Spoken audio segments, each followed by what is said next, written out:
नमस्कार, मी मनस्रीच लाईफमध्ये तुमचं मनापासून स्वागत करते. तर आत्ता आम्ही ज्योतिबाच्या डोंगरावरून अंबाबाईला चाललो आहे तिकडच्या दर्शनाला. कारण वेळ झाला आम्हाला इथून निघायला, 3 वाजून गेलेले आहेत आत्ता.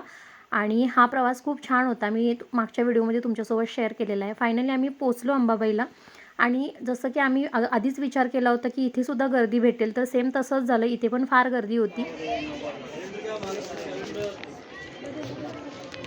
काय आहे आणि काय आहे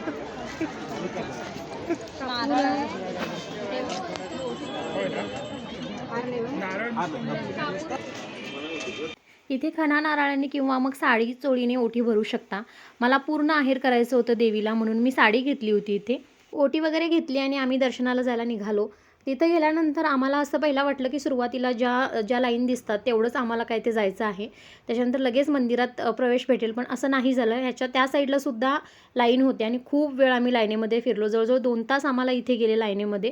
पण आम्ही ठरवलं होतं की किती उशीर झाला तरी व्यवस्थित दर्शन घेऊनच घरी जायचं. एवढ्या लांब आलो आहे म्हटल्यावर दरवेळेला असं होतं की गर्दी आहे, मुखदर्शन घेऊन जायचं, पण ह्यावेळेला आम्हाला व्यवस्थित दर्शन हवं होतं आणि पूर्ण फॅमिली सोबत होती, ते एक निमित्त होतं. मग त्यामुळे आम्ही लाईनमध्ये उभा राहिलो. ग्रेशू थोडंसं कंटाळली माझी, कारण खूप वेळ उभं राहावं लागलं.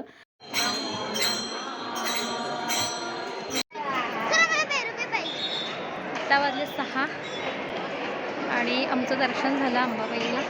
खूप छान झालं दर्शन. इतकं भारी दर्शन झालं ना दोन्ही पण ठिकाणी, ज्योतिबाला पण आणि अंबाबाईला पण. खूप छान वाटलं. आमच्या पाठीमागे एक भजनी मंडळचा ग्रुप होता. आय थिंक ते केरळावरून आलेले. तर ते थोडंसं मी ते शूट घ्यायला माझ्याकडनं राहून गेलं, पण थोडंसं मी ऐकवलं तुम्हाला इथे. भाषा वेगळी होती भजनाची, पण ते भाव पोचत होते. इतकं छान वाटत होतं ना त्यांच्या तोंडून ऐकायला. आणि त्याच्यानंतर दर्शन वगैरे झालं. इथं दत्त मंदिरामध्ये जाऊन आम्ही दर्शन घेतलं. त्याच्यानंतर इथून पुढचा जो व्हिडिओ आहे तो बाळूमामाचा आहे. आम्ही तिथं दर्शन वगैरे छान घेतलं आणि मग बाळूमामाला निघालो. इथं दर्शनाला जास्त गर्दी नव्हती, पण महाप्रसादाला खूप गर्दी होती, जी की मी तुम्हाला आत्ता दाखवली.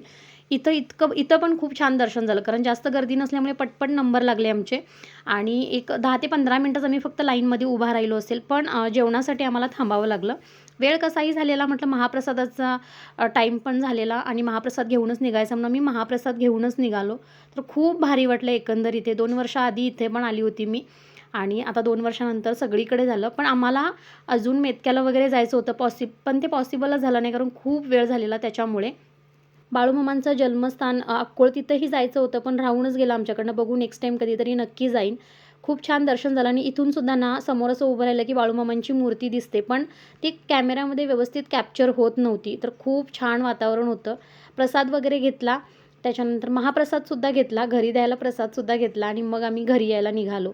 तर तुम्हाला माझे व्हिडिओ कसे वाटतात ते कमेंट सेक्शनमध्ये नक्की सांगा. व्हिडिओ आवडत असतील तर चॅनलला सबस्क्राईब करा, लाईक, शेअर, कमेंट करा आणि बेल आयकॉनवर प्रेस करायला अजिबात विसरू नका. काही ठिकाणं राहिली आमची भेट द्यायची, पण जेवढं ठरवलं होतं तेवढं छान झालं आणि जिथे जिथे दर्शन आम्ही केलं ना तिथे मस्त दर्शन झालं. तिन्ही ठिकाणी खूप छान आम्हाला दर्शन घ्यायला मिळालं. इथं प्रसाद अजिबात वेस्ट करू देत नाहीत आणि खूप छान वाटलं मला. दर्शन छान झालं आमचं, लवकर पटपट झालं इथलं दर्शन. आता आम्ही चाललो आहे महाप्रसाद घ्यायला. वाजलेत नको, बघू कितीला होतं. एक गोष्ट मला इथली फार आवडली, ती म्हणजे ओटी वगैरे इथे भरून घेतली जात नाहीत, कारण जे आम्ही घरातून तांदूळ वगैरे घेऊन जातो ना ते बाहेर एका ठिकाणी जमा करून घेतले जातात आणि आय थिंक ते महाप्रसादामध्ये वापरले जातात. तर हा खूप छान उपयोग ते लोक करतात आणि इथं ताटं स्वतः धुवून घ्यायची, स्वतः जेवण झाल्यावर धुवून ठेवायची. तर एक घोंगडं हवं होतं सासूबाईंना, तेही घेतलं आणि आम्ही निघालो परतीच्या प्रवासाला. भेटू नेक्स्ट व्हिडिओ.